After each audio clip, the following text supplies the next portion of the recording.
ينشر الخير في الكون الذي حار ونرسل العطر بالروض الهدى الزاهي ويشرق السلم أنوارا.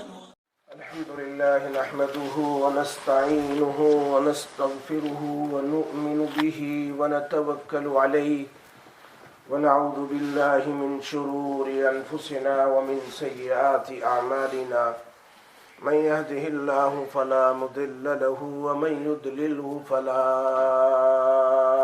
هادي له ونشهد أن لا إله إلا الله وحده لا شريك له ونشهد أن سيدنا ونبينا وحبيبنا وشفيعنا وسندنا ومولانا محمدا عبده ورسوله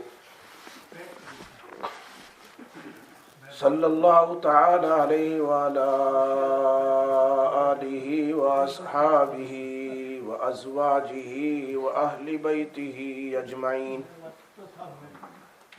أما بعد، وعن أبي موسى الأشعري رضي الله تعالى عنه قال قال رسول الله صلى الله عليه وسلم الطهور شطر الإيمان والحمد لله تملأ الميزان وسبحان الله والحمد لله تملأان تملأ ما بين السماء والأرض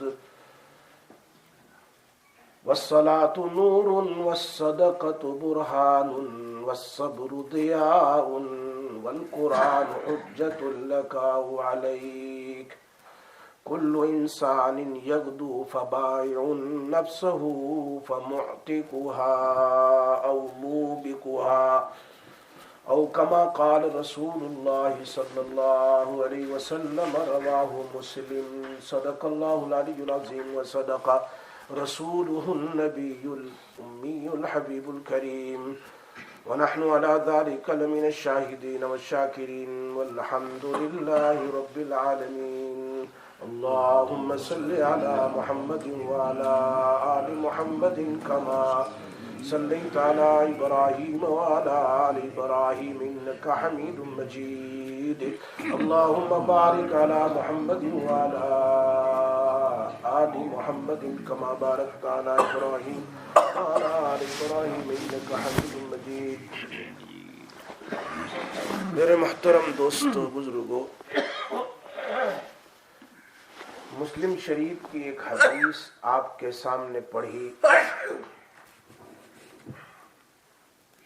اس حدیث میں نبی اکرم صلی اللہ علیہ وسلم بیان فرما رہے ہیں الطہور شطر الایمان، طہارت پاکیزگی آدھا ایمان ہے. پاکیزگی طہارت آدھا ایمان ہے.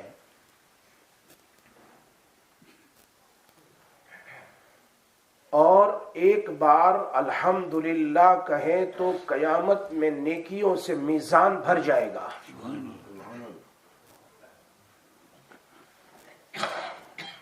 وسبحان اللہ والحمدللہ تملأان. اور فرمایا ایک بار اگر کوئی سبحان اللہ الحمدللہ پڑھتا ہے تو 2 ترازو جتنی نیکیاں ملے گی.